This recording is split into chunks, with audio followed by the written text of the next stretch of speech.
श्री भक्तमाल 24 अवतारों की कथा में मनवंतर अवतारों की कथा सतयुग, त्रेता, द्वापर और कलयुग, ये चारों युग जब 1000 बार व्यतीत होते हैं तो उस काल को कल्प कहते हैं। एक कल्प अर्थात 1000 चतुर्युगी काल ब्रह्मा जी का एक दिन होता है। ब्रह्मा जी के एक दिन में अर्थात एक कल्प में 14 मनु होते हैं। प्रत्येक मनु 71 चतुर्युगी से कुछ अधिक काल तक अपना अधिकार भोगते हैं। इन मनवंतरों में भगवान सत्य गुण का आश्रय लेकर के अपनी मनो आदि मूर्तियों के द्वारा पुरुष प्रकट करते हुए इस विश्व का पालन करते हैं। विश्व व्यवस्था का संचालन करते हुए अपने अपने मनवंतर में बड़ी सावधानी से सब के सब मनो पृथ्वी पर चारों चरणों से परिपूर्ण धर्म का अनुष्ठान स्वयं करते हैं तथा प्रजा से करवाते हैं। जब एक मनु की अवधि पूरी हो जाती है तो उसके साथ ही साथ उस समय के इंद्र, सप्तऋषि, मनुपुत्र और भगवत अवतार तथा देवता, ये छहों पहलों की जगह नए नए होते हैं। अब 14 मनुओं का संक्षिप्त वर्णन करते हैं। पहला है संभव मनु। मरीच आदि महान शक्तिशाली ऋषियों से भी सृष्टि का अधिक विस्तार नहीं होते देख करके श्री ब्रह्मा जी मन चिंता करने लगे। बड़ा आश्चर्य है, मेरे निरंतर प्रयत्न करने पर भी प्रजा की वृद्धि नहीं हो रही है।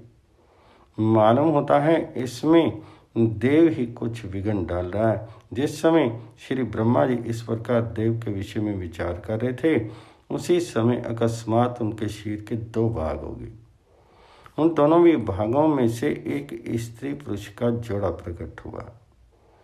उनमें से जो पुरुष था वह सार्वभौम सम्राट संभव मनु हुए और जो स्त्री थी वह उनकी महारानी शत्रुपा हुई। तब से मिथुन सर्ग से प्रजा की वृद्धि होने लगी। महाराज संभवमनु ने शत्रुपा से 5 संतानें उत्पन्न की। श्री प्रियव्रत और उत्तानपाद, ये 2 पुत्र, आकुति, परसुति और देव आहुति, ये 3 कन्याएं थी। मनु जी ने आकुति का विवाह रुचि प्रजापति से, देवहूति का विवाह करदम प्रजापति से और परसुति का विवाह दक्ष प्रजापति से किया।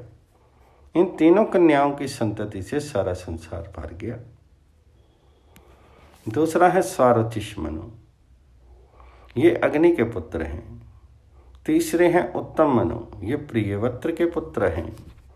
चौथा है तामस मनु, ये तीसरे मनु उत्तम के सगे भाई थे। 5वां है रेवत मनु, ये चौथे मनु तामस के सगे भाई थे। 6वां चाक्षुष मनु, ये चक्षु के पुत्र थे। 7वां व्यवस्थित मनु, विवस्वान सूर्य के पुत्र शशि श्राद्धदेव ही 7वें व्यवस्थित मनु हैं।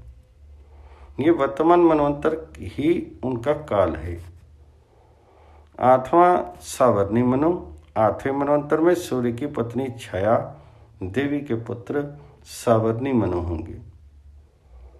9वां दक्ष सावर्णी, वरुण के पुत्र दक्ष सावर्णी 9वें मनु होंगे। 10वां है ब्रह्म सावर्णी, उपश्लोक के पुत्र ब्रह्म सावर्णी 10वें मनु होंगे। 11वें धर्म सावर्णी, ये 11वें मनु होंगे। 12वें रुद्र सावर्णी, ये 12वें मनु होंगे। 13वें देव सावर्णी, ये 13वें मनु होंगे। 14वें इंद्र सावर्णी, ये 14वें मनु होंगे। ये 14 मनवंतर भूत, वर्तमान और भविष्य तीनों ही काल में चलते रहते हैं और समस्त भूमंडल का शासन करते हुए सनातन धर्म की रक्षा करते हैं।